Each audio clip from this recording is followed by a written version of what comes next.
7-8 жолу уулангам. Уулангандан кейін. Сними трусу dedi. Аппарат не то. No. Yes. Çok ölgün boğdu geçecek. Dum.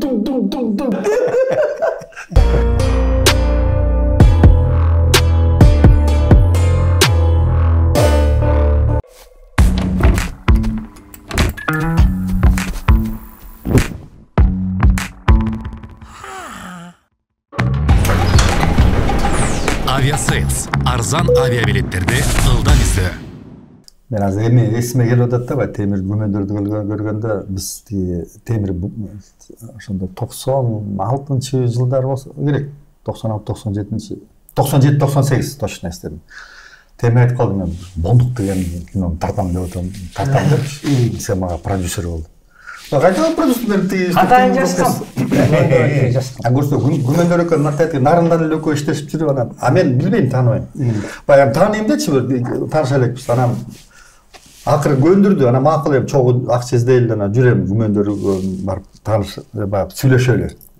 Анан бардык кечинде бир 9-10 барып калдык. 9-10 болуп калган. Анда тиги пишпекте турчусуңар. 3 комнат квартирасы бар экен, үйгө барсак бир мебели жок. Болгону баягы бурчта бир телевизор турат, бир шырдак баягы салынган шырдак. Жер төшөк жаздыкта мындай жамбаштап жатат, анан үстүндө кийген Гүмендөрдүн өзүнүн сүрөтү мындай тамда. Көргөндө бир кызык учурадым. Эч ким жок, Гүмөндөр өзү жатат, тиги балдар тиякта экен, анан кийген сүрөттүн астында да. Ана бар эле учурашып калдык да, учурашкан менен мен тиги сүрөттөн көзүм албай атам, уламга карачы да саналып, мени кара. Мен түркмен башыдан кем бекен. Гүмендөрдүн жүргөн жеринин бар эме болсо керек, бирөө жазып жүргөн жок да, жазбай эле да, эстебей элесиң да сөздөрүңдү. Анан просто айыл өкмөтүн тартып атабыз. Анан съемкадан кийин анан кечинде отуруп калганбыз. Аскаттын телевизор немени мотоциклден монда 2 бутка өмөтүп алып айдап жиберген жери бар го. Анан ошол мотоциклдин ээсинен айттым, муңта аласың десем, ошонто алам деди. Хорошо, анда эртең ошону тартабыз деп эметсем, анан бирок деле Гүмөндөр чыгып калды. Гүмөндөр чыкканда эле Гүмөндөрдүн көрүп алып, оозун ачып эле, мынтип эле. Жөн эле отурабыз да, жөн эле баягы күтүп, азыр качан ужин болот деп отурсак эле анан жанына отуруп эле, ары бери отуруп эле, мындай мынтип кармалай албайчы, мынтип аябай суктанып атат да. Анан Гүмөндөр байкеси да деди. Ой, эмне болду десе? Güldürmüş dedi. Anam beni karab, bu yakta karanım, yakta karanım. Jaman cini geldi de mi? Cini geldi anam, turup anam mutlu kaldı. Dedi ki maşinesi, mototsikl seniki mi dedi? Yo, meniki dedi. Anam beni ol, arı ver, aydaçı dedi. Emnege dese, jönele de koyun. Тиги бүлдүрмүшчү дегенде эмнеге дегенде тиги жөн эле деди да. Анан кайра жооп берип атпайбы тиги ары бери айдачы тиги эмнеге десе жөн эле деп. Эми силердеги кино режиссер силерде менен көп да жанагы актёрдун опыттарыңды көп да. Мен ошто 13 жыл иштедим да. 85 келдим. Анан биринчи эле ошо Гена Байкенов фильмин тарттым. Прибыли совершить. Андан кийин Аномалияда чоң роль болуп калды. Андан кийин берки жанагы кыргыз телефильм иштеп калып эмени тартпадыкпы? Карагызды. Анан Карагызды айтпай, Женебек мен кайда алкоголик мен ошу эмеге туура келбейт мен эмеме амплуамадан чачты өстүр деди, сакалды өстүр деди, жуунба деди, бир ай ошу жуунбайсың деди. Анан ошентип анан биринчи чыккан жери барбы, эшикти ачып, мындай карап, алкоголик бар. Анан келип кызың келип мынтип койгонан келип тикшен келип Bir zumali içip koyarımızda gelişip. Анан тиги барып анан тиги кимден аялын эме сурайт го. Көкөрөк чапып, кичине жүзүлөгө барак берип бир ишe арак бер, анан ушу такы чыкпай койду. Чыкпай койду анан футболка, кара футболка бияк. Анан сними трусу деди. Чиш трусум деди. Как это ким тиги Генесады, скат мен трусум чечем, жылагач. Оба, тиягың совсем жылагач болсун деди. Анан эмне кыласың анан? Анан Карагыз отурат ичинде. Сен Назира жип жылаңыз. Биягым үстү, биягы жыласы, үстүн биягы тартып атат да. Итте неудобно болот экенсиң деп. Это невозможно эме болот экен, дискомфорт болот экен да муну. Жаман болуп, кыйналып, башым ооруп анан тигип ошо. Лиседе заставлять этип анта албайт да. Анан эки эле дубль менен тартып салды ошону. Карачы анан ошо Кайсы фильмде? Кара кызда. Кара кызда, кара байым Кирген жок ал. Кирген, ошо биринчи эшикти ачып көрүнөт го. Көрүнүп анан өтүп келип, анан кызын карап коюп, минтип коюп, эркелетип коюп, анан барып аялынан Назира Мамедовнадан арак сурайт го. Бир шише берип койчу. Өлүп баратам анан деп ошо жерде бүт съемочный группа карап турат. Бүт ой ошо. Ошондой кызык болгон да. Геннадий Базаров десеңиз мен эстеп атам тиги. Аскар Салымбеков эле мени Эринспайке дейт. Көрсөм мындан сураптыр да. Абдыжапаров улуу же Базаров улуу десе. Аскар Матка улуу. Эринспайке улуу да деп коюп. Эринспайке. Анан кийин анан сүйлөшүп калганда сиз менен эле Эринспайке деп атасыз. Ой, канчадасың да урамыз. Бирок азыркыга чейин сиз деп сүйлөп сен де элбет. Көрүп калган да уже. Ошондо эми байкалап калдым. Я ошо фильм жанагы 4-чү троллейбус бар го. Ошонун конечный бар го. Эгер жаман үй болчу. 2001 тартылда бош жаткан үй болчу да. Эми ичинде невозможно болчу. Чаң, сасык ошо жер таап алыптыр да. Анан ошол жерде сыймап, анан бир күнү үйгө келдим, бир 3 күн съемкадан кийин. Келсем анан Дилбарым, маке сасып атасың, эмне деген сасык? Невозможно, жуун деди да. Аны ойлонбай эле таңгы байлачып, эртеси барсам, тыштай жокту деди да. Төөлөтүп сөктү. Анан 3 күн мен площадкага жолотпой, ошол жерге жат деди жанагы. Чаңдарды аралашып чаттым. Берки сценаларын тартып атты. Анан ошодон кайра өзүмө келдим. Ушундай эмен 2 күн эле катар менен ичип койсоңуз. Ичкенге жоктум да мен көп ичип койдум да. Анда бир эле күн ичсеңиз даяр болмок. Көп каптайбыз анан бир күн экөөбүз боомдо тамак ичип атабыз. Кызым менен тамак ичип атабыз. Бир аял бияктан улам мени карап учурашып аткан, мен да учурашып. Анан алар тамак ичип бүтүп анан өтүп баратып мени карап Геннадий Базаров деп мен отуруп мени таанып атат экен деп аябай жүрүп атсам окшоштурмаса керек.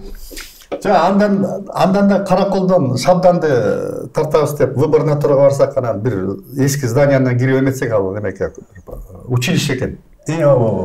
Анан бир комнатасына кире калсак эле жаш балдар отуруп, мугалими чыгып кетип, балдар кыздар ошол жакта отуруп туруп, бака жакка алып туруп. А мен ачып ийсем менен бир жакта, Рыскак Клапиров деп.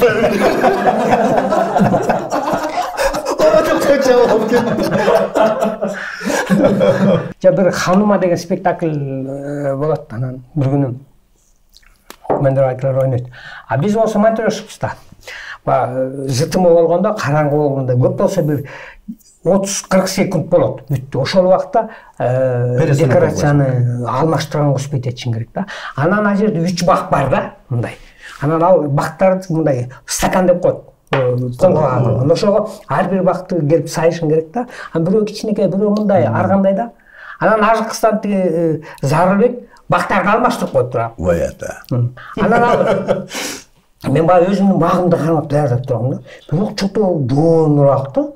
Бирок баягы жытымы болуп кеткенинен чуркап барып сайсам деп сайылбай калды да. Сайып атам, мындай кылып атам уже деп жарып болуп калды. Бүттү. Анан ошо бакты кармаган боюнча отурам. Жарым саат ал жердечи. Сен жарым саат. Анан улам мынтип кыйшайып кетет, мынтип кармап калган. Капарала бар. Сен магистр тамаша көп эмес беле. Улам ары теп коет. Бул ким деп. Аны тамашада ушу улбулардагы эметип алды да. Улам ары өтүп берип теп коюп, мен бул ким дейшим.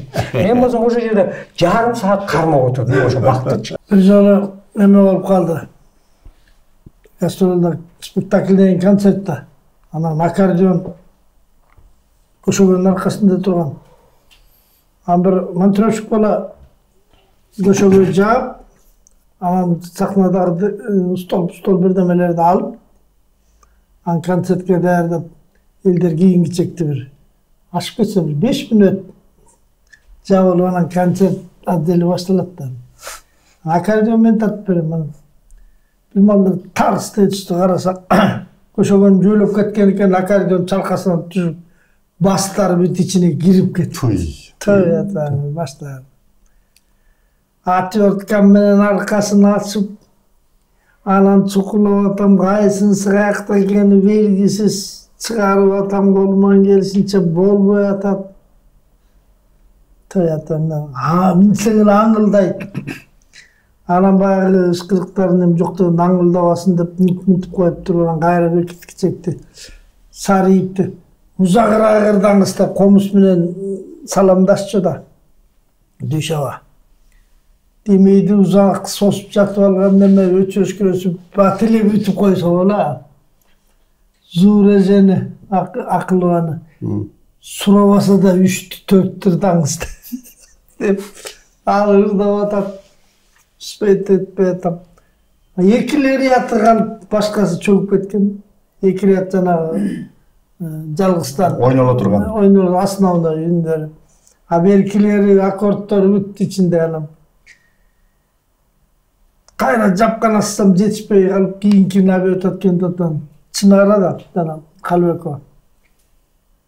Вердирдачынан гитара менен ырдай бересиңби десем ооба деди.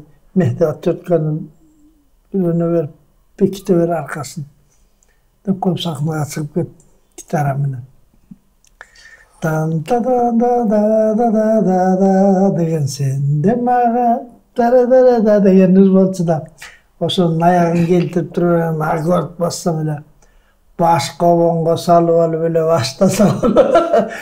Jay meskili jengil jelpigini. Biz öküz güldü akta birip döpkülüyle. Böyle al deydi olursa senden mağa deyir böyle. Usulü tutu kaldım. Bıraktı kalıp. Yok buzula düştü.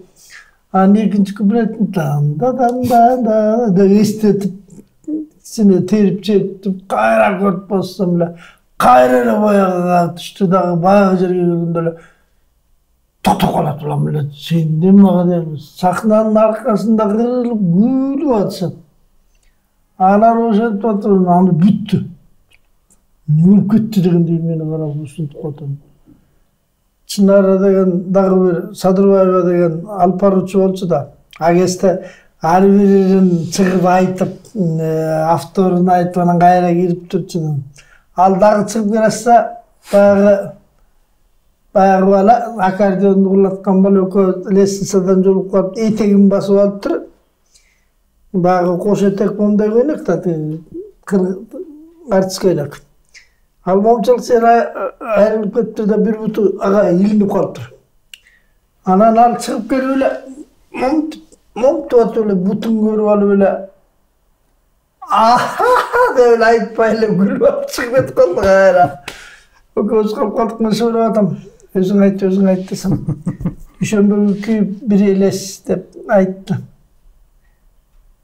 Anı çerçesem öyle ırday başladı, anı tuğrelle tağı ırdavat öyle bağı. Çınara'nın mom tükenin estedi okşaydı, tüy Çınara ustağı bilmanda bir kuplet ırdap, ikincini başlap gelet öyle çalgız gitara bile kalmasın. Karamelde kalap turup mikrofonu mende atayla öyle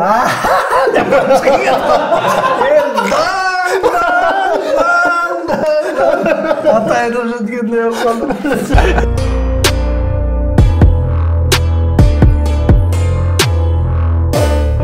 Биздин демирчибиз бар. Aviasales деген компания. Ne dedim? Aviasales деген. Aviasales дейт. Ошол жактан сиздерге белек. Так, сиздики экен. Так, сиздики экен. Сизде белек бар. Эң арзан авиабилеттери сиз эгер Москвага же башка өлкөлөргө кетип аткан болсоңуз, авиакассаларга барып убакыт коротпой, сиз үйүңүздө эле отуруп, телефондон Aviasales KG сайтына кирип эң арзан билеттерди алсаңыз болот. Aviasales Chekit KG сайтына кирип, ылайыктуу күндөрдө жана багытты тандап өзүңө ыңгайлуу болгон билетти сатып ал. Aviasales арзан авиабилеттерди ылдам издөө. Эме да айта берейинби?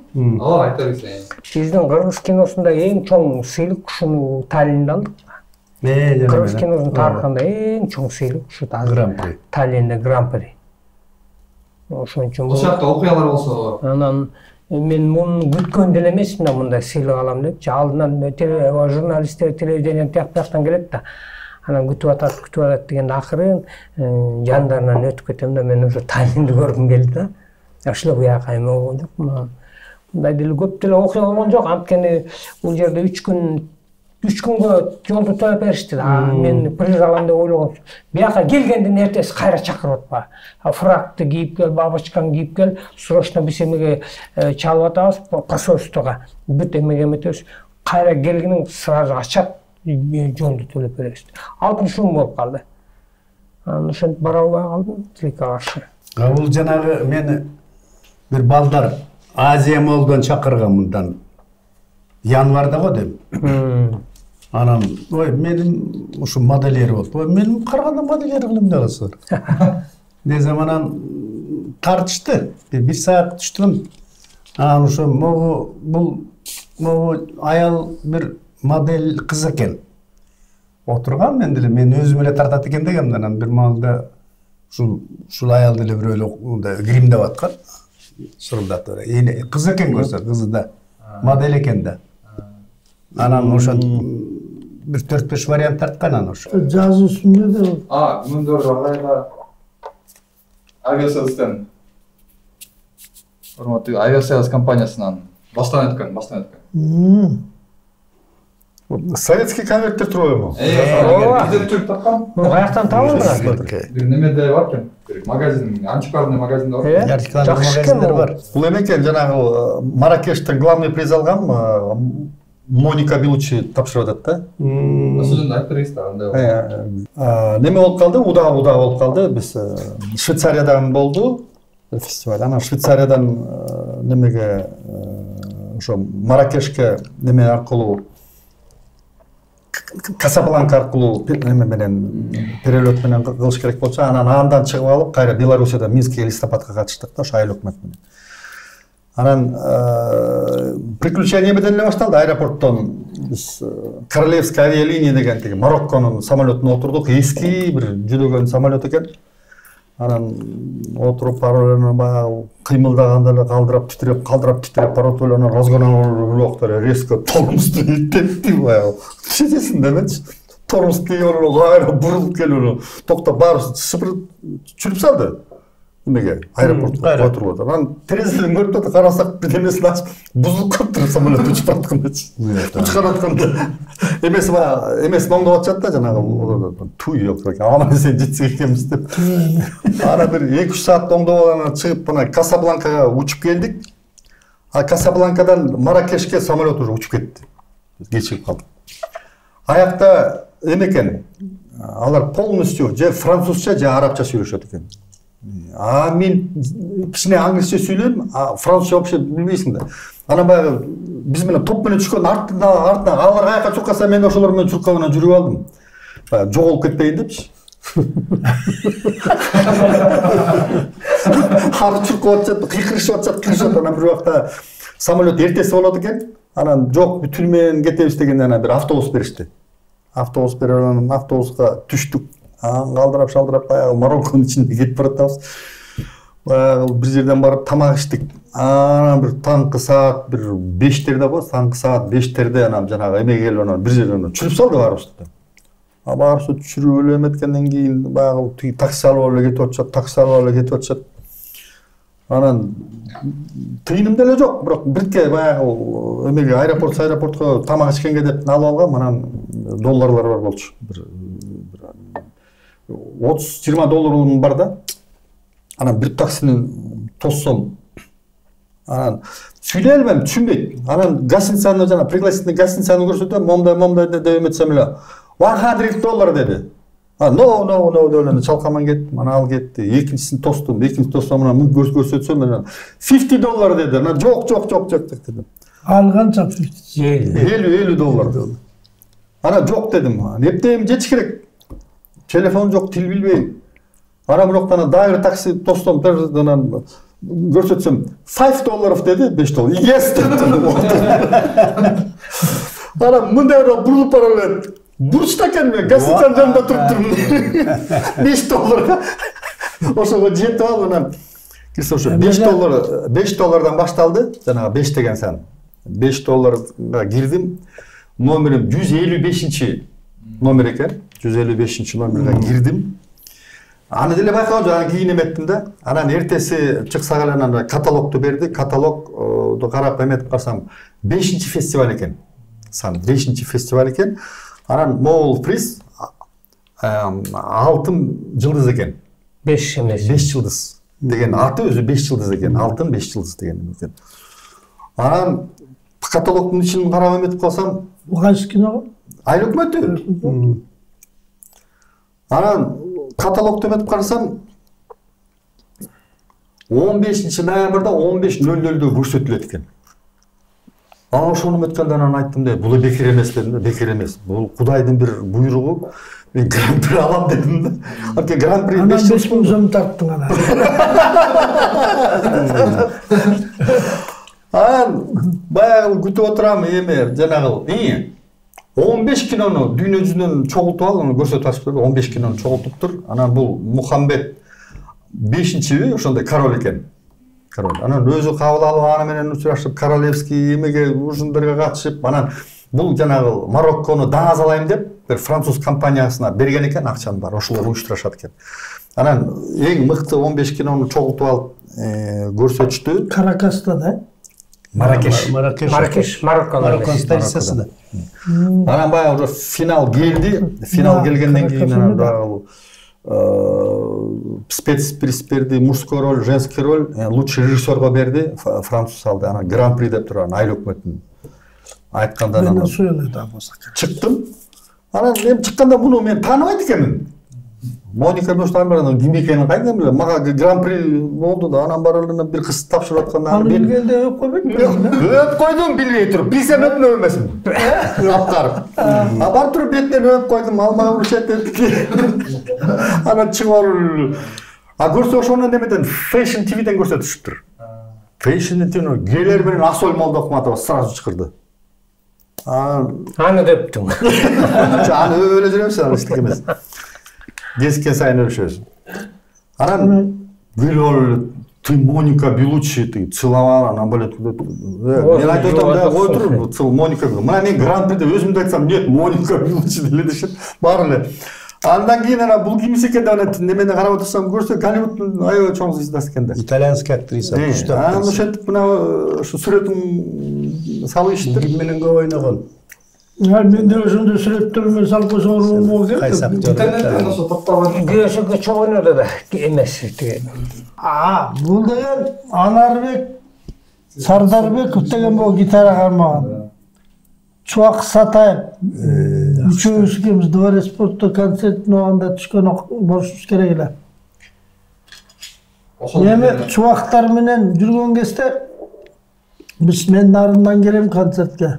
Чубак бияқта чубактын жанында Каныбек. Анан мен жанымда Айтбек байке төртөөбүз биригип кээде бир ай жүрчүбүз ушул жерде. Кыргызстан гостиницасында жатчубуз. Айтбек байке экөөбүз бир жатабыз, тиги экөө бир жатат. Анан могу циркке концерт койгондо 10 күн. Биздин гримерныйга эми ошол кезде Кудай эл ушундай сыйлатса экен, анан ичкиликте да ушундай иш экенбиз го чиркин. Ошондо бир концерт бүткүчөктү 35, 30, 40ка чейин бүтүлкү бошотчубуздун гримерныйда. Анын баарын ичпейсиң, ар биринен кичине осуйсуң. Анан эле жалаң эле биздин жаныбызда коштоп жүргөн эле достор келип эле ошолор иче берет. Тиги гримерныйдан келбей чыккан аттым эле дейт, ал дейсиң, ошолор жалаң сыйлагандардын арагы ушундай этчи да.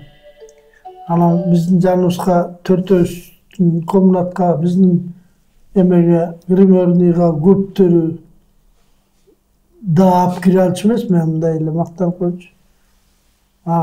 Кээ бирөөлөр Исраилдер деле көп күкө деп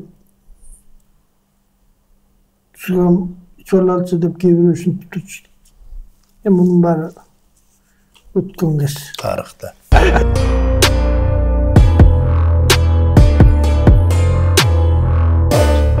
Мен дайыл өкмөт менен эмеге бардым да Словенияга. Эрнис бир бала Словенияга барасыңбы? Көкө деди, барайын деди.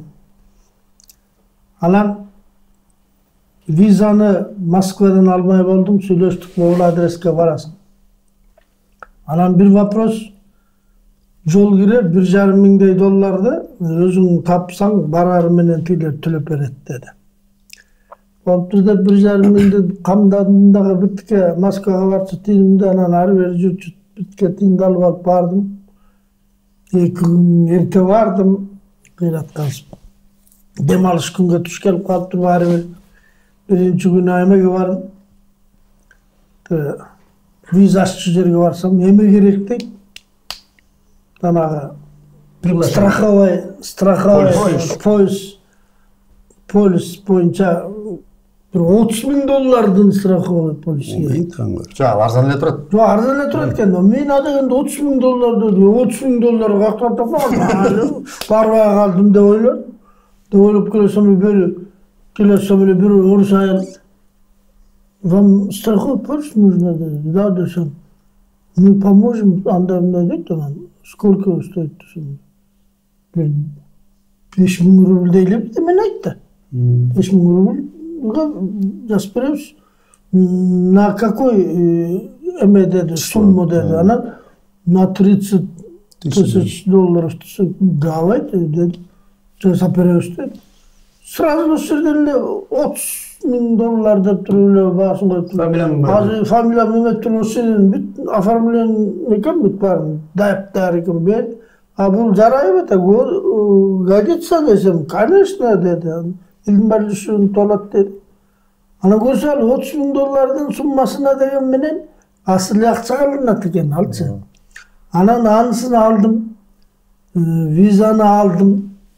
Үйгө барып алып, анан эртең саат 4-тө уча турган, 5-те уча турган регистрация 5-те башталат деген жерге анан 3-тө 3:30-4-тө барып калыш керек экен деп. Анан күйөө бала бар, күйөө бала менен кайным. Ошо Москвада жашайт, аял экөө. Таксовать этет Волгасы менен. Анан чыга бербедим, сен азыр эрте жетебиз деп эле ошо. Саат 1-лерде анан экөөбүз чыктык. Моменттен көрүп. Жеткенче качан? Анан бат эле жетебиз, 1-ден 4-кө чейин 3 саат Домодедового жетебиз. Койдон алыс да. Деп эле анан чыгып эле бир жерден бусул саболом машинасы өчүп калса болот. Таң ора эмне алабыз? Өчүп калды машинасы. Сцепление жарабай калыптыр. Болгондо да. Жанымда же бир тыйын калсачы, мен барып эле жанымда көп болсо канча бир 2 кола келе турган тыйын калыптыр да, рубльден. Башка тыйын жок, барганда эле. Эмне кылам десем эле анан баягы Шепкинде окуган балдарды жолуккан 1-2 күн мурда. Ошолорго чалдык. Чалайын десем же менде телефон жок. Тиги кимдин телефону ансыдан зарядкасы өчүп барат. Çalsak kayaktasınlar dedi. Ana nadağı adresini tigi taksayda kandeme bilet de. Balança yerde turabız dedi. Azır gayret çalabız dedi. Maşineni gelip otaldırıp alıp onun zaryatkasını sayıp koyup oturabız maşinede. Otursağına. Vakit çıkıldab 2 oldu. Barmay kaldım da. O şöyle tuatsam bile bir malda zvonak çırdı dada. Ben de ki hazır sizke bir bana gök jiguli var. 07 bir armiyan jigit barat dedi. Oşol. Men ağa төлөгөнгө тыйыным жок, sen ошону кошо айтып кой деп айтам деп унутуп калыптым. Төлөбөй эле коңуз, биз жеткир дедик, жеткирет dedi. Saat 2 oldu, hem kayıktan жеткерет 2 saatte. Жолдун баары пробка болсо болот деп ошентип атат. Анан тигин тилдеп атам, тилдесем тиги кайным айтат. Ой, пробка деген мен билем го жеште, баланчыда башталмак. Бизден кийин пробка башталат. Бизге чейимиз өтүп кетмекпиз деп ошентет. Ошентип атам бир маалдан командор деп. Армия мен да. Во сколько вам вылет dedi анан? 5 десем. 5 регистрация начинается десем. Не успеем деп отурду. Ладно, давайте рискнем dedi. Oturmuş dedi. Oturdum. Belki ben koş açtım anam. Ayttım aslında. Я предупреждаю, у меня денег нет. Ты очень всем. Да, мне об этом сказали. Не надо, я вас довезу. Это мой долг довести вас. Остальное не знаю dedi. Oldu dedim.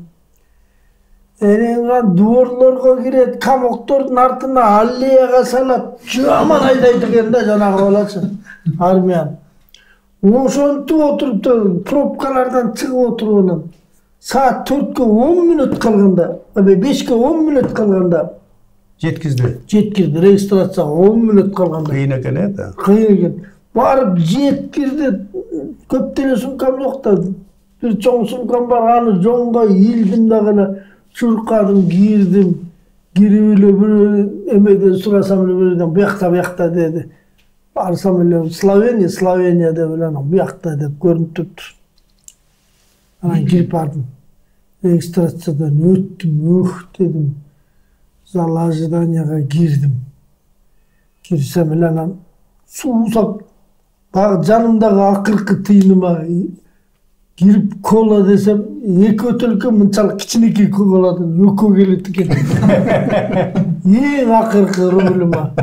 Ошонун алдынан ошолорду ичип коюп отурсам эле бир маалда рейс задерживается dedi. Dedi Ryan. Açıkka olgununda ayt bayağı ettim. 2 saatka dedi. Saat 7'de 7'de şu reis 9'da uçmaya vardı geçki saat. Tangır dağına ölgen eken dedim. Mütiyak kitip kalsa gütkönдөр. Sloveniyanın Ljubljana'ga barasın. Ljubljana'dan ары шаардын аты эмне ошо. Андан ары бир 150 километр шаар экен. Ошого барыш керек. Ошого кантип жетем. Алар мен англисче билбесем, алар орусча билбесе. Анан ким менен эмне деп сүйлөшөм деп ушундай башым катып барат. Мени күтүп тосуп алчылар кетип калат да деди. Анан же жанымда тыйыным болсо, ошондо билдим да бир тыйының жок болгондо деле миллион кыйын болсоң дагы жеткен байкуш, жеткен мусафир, жеткен бир элдин эң арты болуп калат экенсиң да. Киши болбой калат экенсиң да. Анан эмне болсо ошосун бара көрөм да дедим анан. Кантип бир ар күнгө кайрылсам орусча билген бирөө чыкпасын деп. Ошентип мен орусча билгенде деле мага тыйын бербесе аякка кантип жетем деп коем кайра. Ошентип бара көрөм деп бардым. Барып түшкөндө эле сумкамды алайын десем эле менин сумкам жок. Толгондо меники жок. Айланып отуруп. Анан баягы эмесине бардым тиги. Ошол жердеги администраторуна барып айттым. Айтсам орусча түшүнөт экен бирөө. Пойдемте деп мен жетелеп алып аркы багаждардын ичине кирип кетти. Көп блоктор бар экен, бул түшүрө берет. Бирөө түшүп атат, бирөө жүктөп атат. Ошол жака барсак кайра эмеге кетчү, Москвага кетчү эмеге жүктөлүп атат. Эмне болуп, именно меники ошондой. Ошол жерден алып сумкамды кайра чыктым, эми баары бир мен эми бүттүм да баары жок да баары бир деп туруп акырын чыксам бир экөө абылым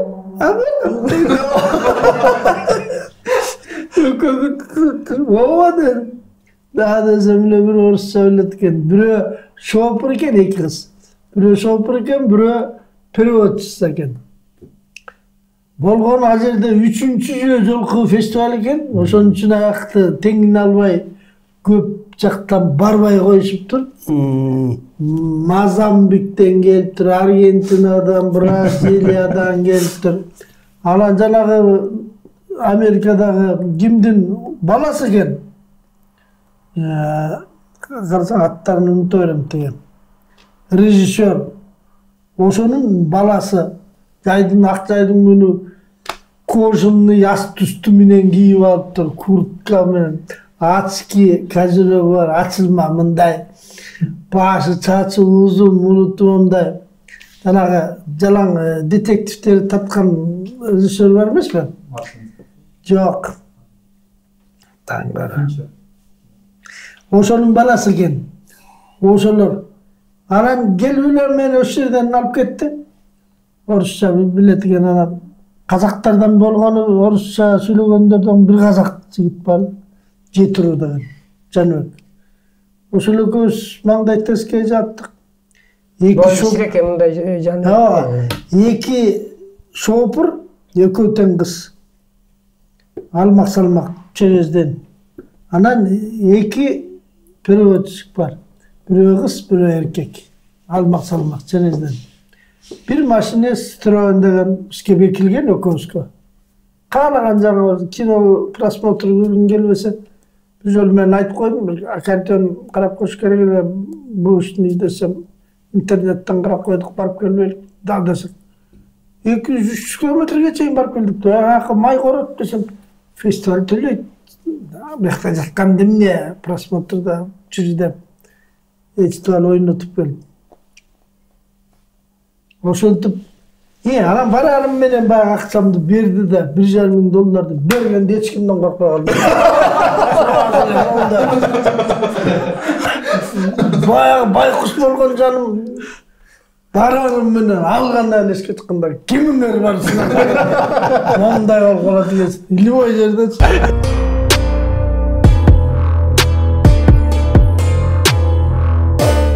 Баканбаевда 1-класстан 3-класска окуп калдым да. Эмне көчөдө эле өтүрөбүз.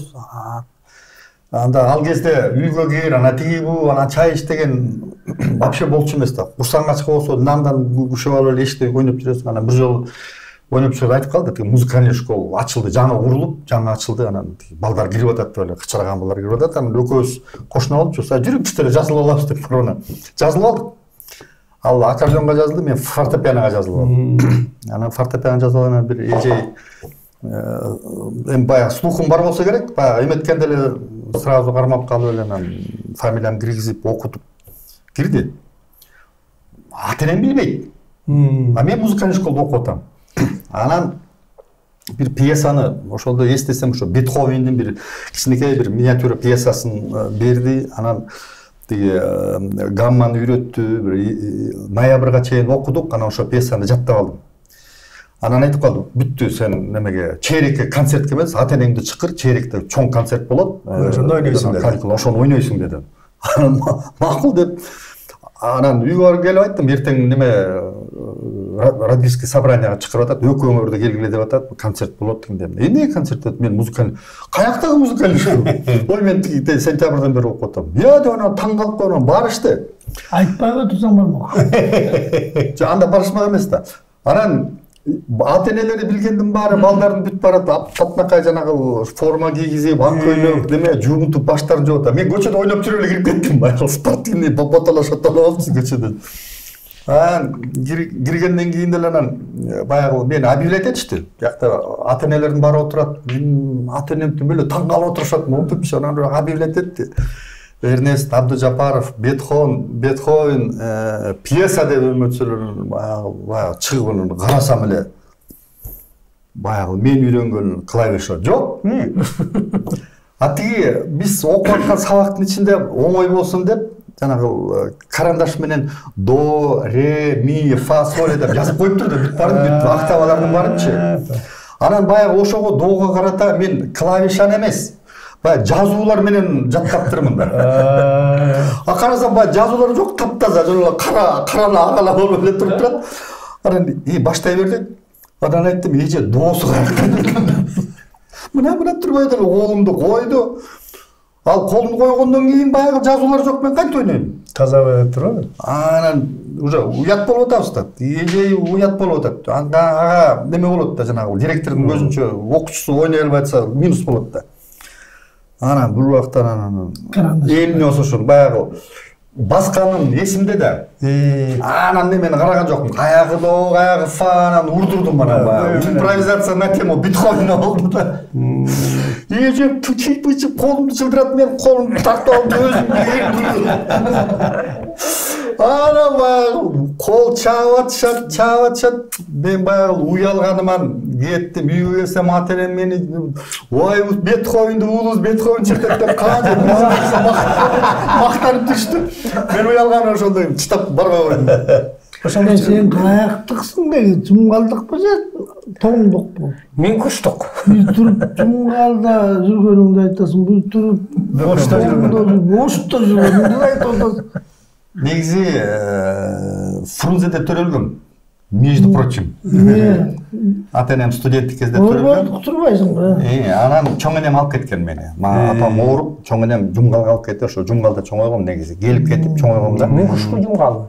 Мен кушку жумгал. Мен кушка мен мындай болду да, биз ошол ата-энемди Баканбаевка которгондо, анан барына 1-класска ошо Баканбаевтан кирип, 3-класс бүткөндөн кийин анан мен кушка барып 4-класстан 10-класска чейин ошол жактан бүтүрүп, анан Ошко окууга тапшырып, анан кайра мен кино тартам деп музыкальный факультет чытап, мен которулуп кетсем деле болуп мүмкүн, Гүлсү жаным. Ал чытап коюп анан кайра өтүп атпаймынбы? Анан аякты бүтүргөндөн кайра жумгалга барып мугалим болуп иштеп, Сары Жазга барып мугалим болуп иштеп, үйлөнүп жайла, анан уже Фрунзеге келип анан киного уже администратор болуп киргем. Ошондон баштап эле кинодон 88-жылдан баштап. Жакын эле келген турбайсың мен киного деле. Так 5 жыл мугалим болуп иштеп жүрдүм айылда. Гастролда bir акыркы концерт деген бар эмеспи? Зеленый концерт деген. Анан акыркы концертте каалаганыңды кыласың да, ролдон чыгып башка сөздү айтсаң дагы кечиримдүү болот. Акыркы концерт сатираңды башкача кылсаң дагы кечиримдүү болот. Эме менен жүрөбүз, Кожо Насыридин менен. Мен Суткор Жафарды ойнойм. Bir gözüm sokur, dalım bükür, butum çolok. Kожо Насыридин Genco Kulbay köyüne yasırlanın. Meyna degende savaşat. Ben savaganda bir öyle savayt da sakçılarla müşöke salıp savayt öldürerdi bana. Anan o yerden bağırı çıkıp tepkileşet. Biz tepkileyen bilmeyeceğim.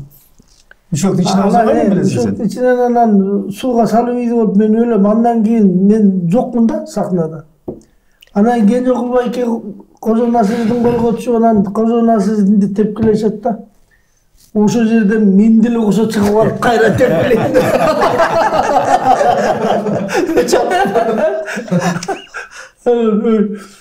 Uçak ölgün boğdu geçiyor tepkilette bu abitkönden giydi. Ana uşun hakkı kudulдар менен да bir tamaşada жүргөн кезде çoğu çıkıp kalmadık bu. Canbek, Rahman, Canbullar bu, Abdullah olup. Oşta çoğu bir 2 yıl çıkıp жүрдük. Oşundan manası rahmatlık bolup Abdullah'ın savagan bir intermediamız var. Başka özgü koygulagan jerimiz var. 2 yıl koyçusundan bugün akırkı koncert dep Toktogulga geldik anan. Bugün bir jakşılap savaylama, Zelenyny konsertde anan. Bayağı uçuru gelmegen жерден деле чапкылап эле баштадык. Ашыкча эле чапкыласың, 1 жыл монтудан шекшиди анан. Oyundu bütkörmeyle kaçıp dönüyordu. Arkasından kovalap, zakuluysam kovalap, dum çırkap vardı, jet var, karmap, sahnaga sürüp geliyor. O adam olmaydı da bunu. Bir jolы Жамбыл жүмгемді отат. Bir идея айтып отат да, жаңы термеде айналып деп. Абдылдаға. Мен мintep, sen mintesin. Anam men mintep, sen mintesin. Жақсы идея екен. Айтып отат. Мен жанымда болып тұрам. Ошентіп айтып, ушундай кылайлы. Азыр мен чыгып келейин, чыгып келгенден кийин дагы бир экөө чыккандан кайра чыгып ушуну ойнойлу деп ушинтип атпайбы. Ошентип айтып бүткөндөн кийин Жамбылды чакырып калып, Жамбыл сахнага чыгып кетти. Жамбыл Жаныбыстан кетери менен Абдылда мени карады, түшүндүңбү деди. Түшүндүм, кеттик деп. Жамбыл чыгар менен экөөбүз чыктык да баягын аткарып атсак. Жамбылды узан карап койсок, Закулжан мынчи осуна туруп. Нем болбойт. Экөөбүз ойлоп бүттүк да. Эл сонун кабыл алды. Аябай сонун. Экөөбүз катары ашарада ойнадык дагынан чыгып турган. Репертуарды жаңыртпайсың ба Жамбыл? Демек айыл өкмөтүн неметип атканда Ленинге окшоштуп жана коммунисттин ролун бергенбиз да. Чачы мындай туруп. Анан биринчи күнү эми биринчи кином 43 актер профессионал. Ушундай анан уже чыккан атабыздан ушундай настроение менен келдим. Анан карасам эле баары шагарап сумкелеринде отурат мондайчы. Анан жанагым калбай баары менен учурашып атам, бирок карасам эле Жамбылга келсем эле Чач жок. Курортко чыкканда чачын жылтыратып алып тур. Анан шапкасын карап койсом, жылтыракка бул эмне десем, эми эй салабыз да тиякты ысык деп анан алдырып койгон деп шапканы баштап. Анан чачы өскөнчө тартылган жок да. Ошо эпизоддун баарын аягына жылдырып, анан эң аягында тартылды да.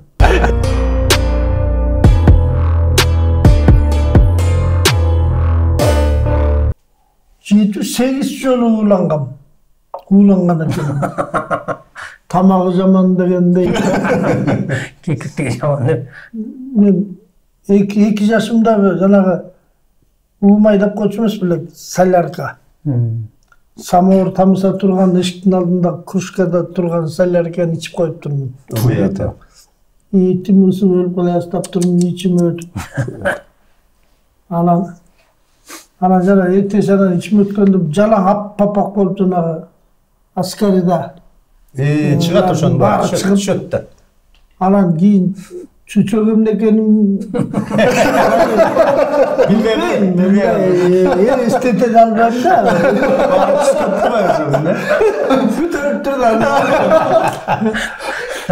Андан кийин жазында Эрмендин жаңы чыгып келатканда Эрмен гүл ачып жаңы чыгып келатканда Сависке окшош болот экен. Анан кассаң түбү точно Савистей мончалык бийик. Анан 2 ачакей, 3 ачакей болуп кеткен неме болот экен. Эрмендин түбүн Савистеп касып жебип. Омей, таңыралдымы? Менин бир классташым Таякемдин кызы, чоң апамдын инисинин кызы. Экөөбүз септирбиз. Экөөбүз 2 больницада 2 палатада жинди болуп, карек чоңоюп кетет экен дейт. Жылаан келатат, бака келатат деп кыйкырып, алкынып, жулкунуп ошо экөөбүздү араң айгып турбуз. Бул экинчи уланганынан. Үчүнчүсү буурчак талаа болчу да, айылдын чекеси элечи, колхоздун. Анан көк бурчакты барып күнүгө жечүбүз, таттуу болот го, көк бурчакты алып.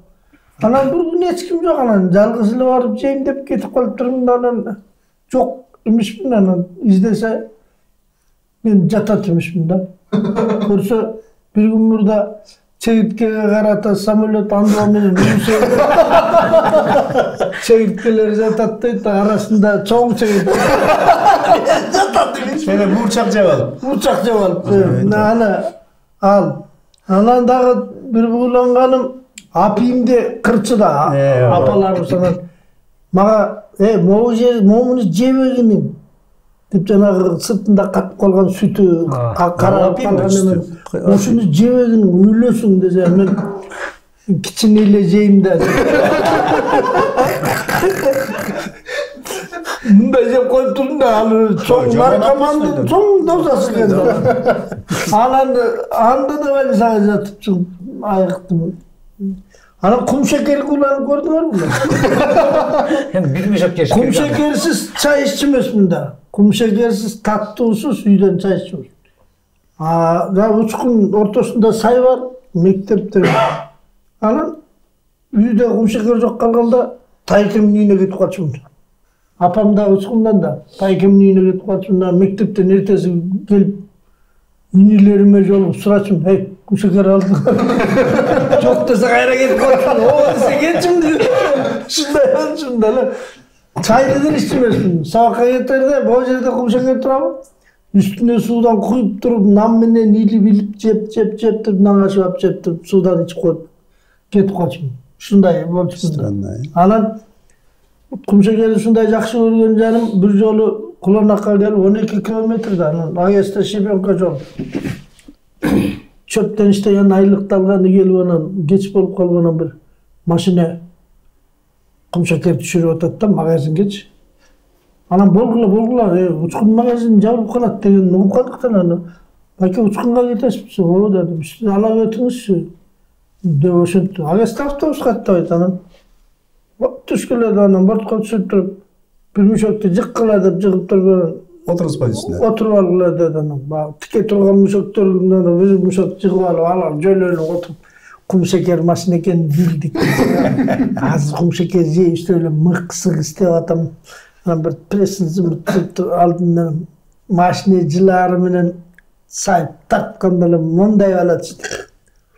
Degende oğuzku tola düşüp, götürüp öküz jep kele tavus, götürüp jep kele tavus. Bir-birisi karab uçkunga jakındagıdan bol jakında kaldık jep kallalık dep.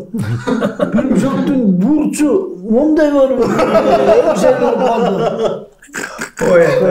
Şunday dedi. Anam müşoktorun üstünden jörmölөp barıp үйгө жеткен анан кайынан такылдатып анан секирип чыгып калдык кетти.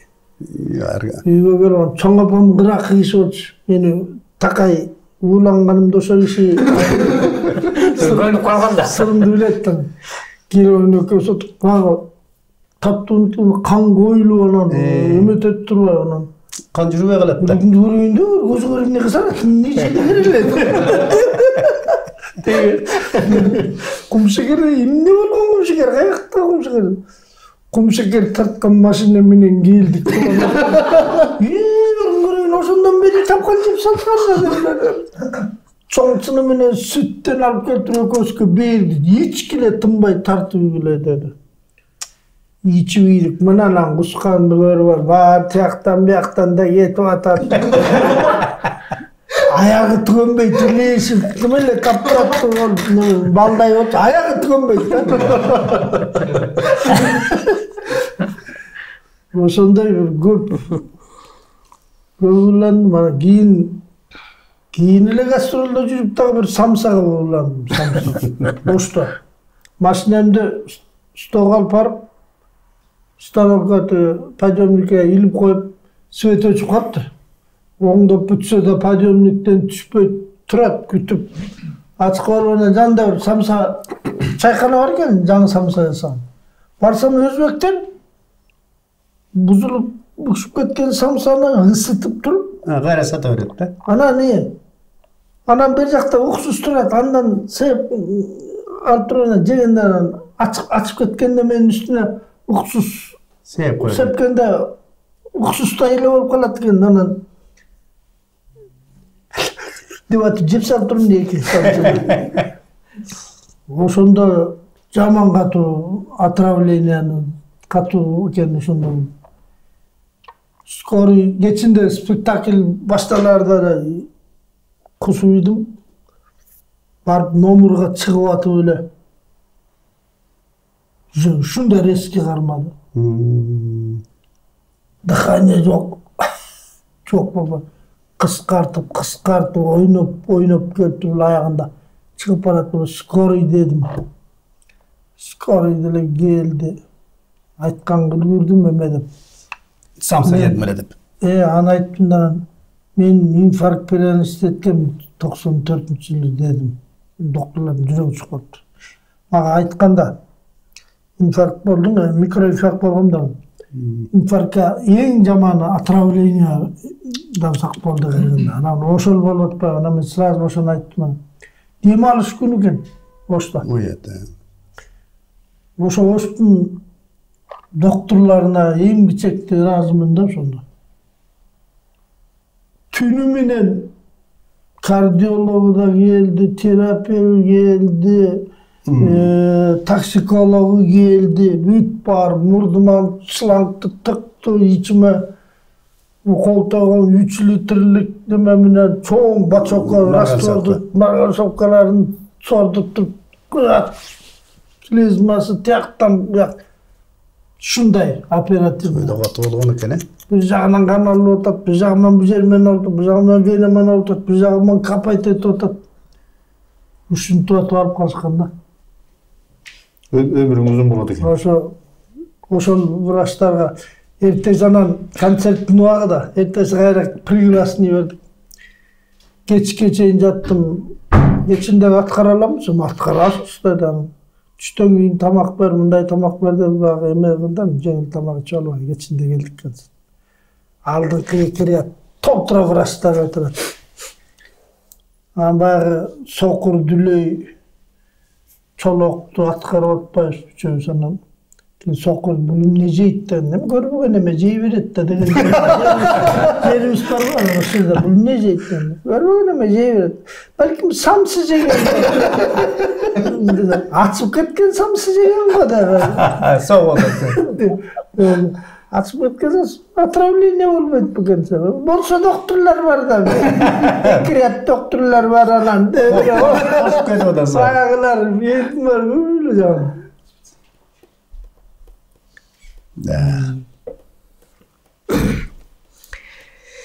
Кайра эле гастролго кирип кеттикпи? Биздин эми жалпы бала кезде булар айтып атат, бала кезде мен эми тең туштарым менен отурсам айтып берет элем. Анан көбүнчө мен бала чагымда досторум айтып берет. Мисалы эми Сарайда мектепте өрттөгөнүн айтып бербейсиңби? жумуртка ошондо өрттөйбү. Айтып беребиз, сарай. Айтып беребиз. Кайым уят. Ошону менен мактанат бул билесиң. Мен деле айтат да, ууланганы менен мактанат. Тамагы жаман демек.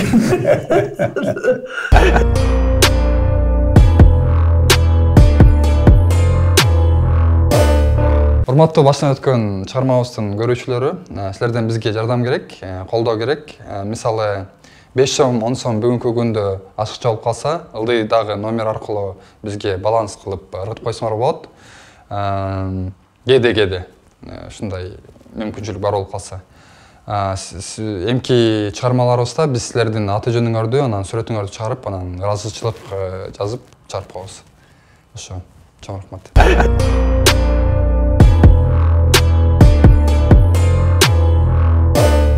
Бияқта Сарванда туруп калдык да, суу жок, неме, отун жок. Каякта? Сарванда жалдын үстүндө. Мен временка салып алып ошакта турдук да. 3-чү кызым төрөлдү. Сарван? Сарван деген айыл бар. Жалдын үстүндө. Жакшы айыл бар. Жалдын үстүндө. Ошака жер алып, временка салып алып туруп, балдар ошактан чоңойду да. Кошуна менен урушуп кетсек, суу бекитип салат, суу жок калабыз. Ана мен неме менен кетип калам, чепкичек менен кетип калам. Кышында ошо 3 бала менен калат Нургүл. Анан ошентип отуруп немеге 94-жылы ошол жанагы кино тартып тиңтипитип ролик жасап, ошондо эле неметип анан 2 комнат квартира сатып алдым. Городок строительден. Анан киргенде телефону бар. Анан ысык суу менен муздак суу чыгат да. Анан баягы Нургүл айтып атпайбы, ошондо дейт, ишенбей дейт ошол. Анан баягы ысык сууну угузуп ачып алып анан отурчумун дейт ошол. Карапчы, булам колумду сол чын эле ысык суу дейт, ишенбей. Анан телефондорду таркатабыз да, таркатканда анан Telefon шаңғырағанда анан балдарым чуркайт, балдарымдын артынан Нургүл чуркайт, Нургүлөрдөн да бири-бирисин түк-түк-түктөн кимди чалат. Ошо сүйлөшкөн укмуш бир чоң эме болчу да. Ана 1 жыл өткөндөн кийин ай сен ал деп анан алгыс эч кимдин алгысы жок. Жана эмеге Бишкекке мен көчүп келгенде Дворец спортага концерт койгондо 6 күн уюштурду да Кыргызбай. 6 күн эл ушундай келди. Ошо кезде 10 сомдон билет 47.000 сом түшкөн күн болду. Ошондо 4.700 билет сатылган болот да. Жанагы лестницалар бүт арткы аренасы, арткы жанагы отургучтар. Ошого чейин отурган күндөр болду. Мына 32.000 болуп калды деп эмгиче Кыргызбай айтат. Ошентип отунан 2 күн дагы приоритет узарттык эч мындай рекламасы жок эле, ошо келгендерге сатып отуруп эле 2 күн дагы. Ошолору 32.000ден түштү да. Ошондо 3 күндүн ичинде эле ошо жанагы үйдө бирөө таап келе калды, барсак немис аялдын үйү экен. Үйүндөгү диван, стол, бүт бишпектеги машина, вареньялары, кладовкасында чапталган консерваларын эмес, тиги мариновать этилген капуста эмелеринен салаттарынан өйдө. Биз көчөдөн нан сатып алып эле келип жашап калдык да. Бүт шифонер эмелеринен өйдө бар, шейшептерден өйдө бар. Бүтүлө ташты өзү чыгып кеткен турбайбы? Өздөрү Германияга кетти. Анан сен айткандай жана киргенден кийин диван-пивандын көбүн эле жана үйөрү асындырды, барып алып эле отуруп калат. Бабков барып эле билбей телеграф болуп калды да, барып эле чалат. Анан сен айтсаң эсиме түшүп атпайбы? Аркы үйдө ятам, параллельный дагы телефон бар. Аркы үйдө ятсам таң атпай келет, анан сүйлөшүп атат. Анан эле бирөөнө мактанат. Понимаешь, представляешь? Вчера на концерте, вот, в перерыве я по проводам хожу, что-то аппарат не то, чувствуется такое там. А хожу по проводам, там иголка наткнули между проводами. Ты там, как ты догадался? Вот ты умный, оказывается, ты берки мактайт. Не знаю, какое-то вот предчувствие было довольно мактанат. А мен болсо тиги параллельный трубкада угуп алып жатам да. Анан айтып бүтөт дагы бирөөнө чалат дагы. Анан сурашып, ден соолук сурашып келип, представляешь, деп эле баягы. Жийгим келет да. Бир маалдан берки деле өзүмчө телефон басып ийип жата алып атпаймынбы? Жата алсам дагы эле сүйлөшүп атат. Өзүмчө эле бир жакта комедия болуп атат. Киного тарса жакшы дачы. Кайра алсам дагы эле сүйлөшүп атат. Эмне кылсам өчөт деп ошого акылым жетпей атат. Кое калганда өчпөй турбайбы, значит. Турунан бир маалда проводдун алдында экөөнү бири-бирине тигизип эле алло кайда калды жатып алло деген бойдон калып бир маалда жан жерден сурап атат, телефон эмне болуп өчүп калды, эмне төлөгөн жок белең, эмне болуп өчүп калды деп атат. Билбейм деп. Мен жакты башып күндөр сен болгонсуң эмне болду десем, телефонуң өчүп калды да. Билбейм деп. Ал жер нормальный билет. Bu yakta başım yakta tuttu. O bilmem, gelip karartı. Gelip canıma. Üç kaldı şu telefon. Hacanağı koşulgan yer provod. İzalentimin norulgan yer. Ben tuşuktun eteğinde bastırdım tutup. Tanı vurgun. Gelip durgun. Gelip kaldı. Özür telefonu saytsana resmen tuttu. Aman böyle telefon bilen көп сүйлөшүп таң атпай келет да, жумушун баарын бүтүп берет да, ушундай. Анан жанагы сен айткан мебелдин баарын ушу сындырып отуруп, анан сынып отуруп, кулам чыгарып отуруп, анан эски экен да, эшикке алып чыгып анан кыргызча болгум келет да. Башка комнаттарга коюп башкасына жана жергенен жанагындай жаткым келет. Как раз Шерали Буласбек байке жана портретти алып келип калган. Сонда жаңы эле таккам, аны кийин алып койгом. Жаман айттым го. Өзүң айттың да Түркмен башыдан келди экен.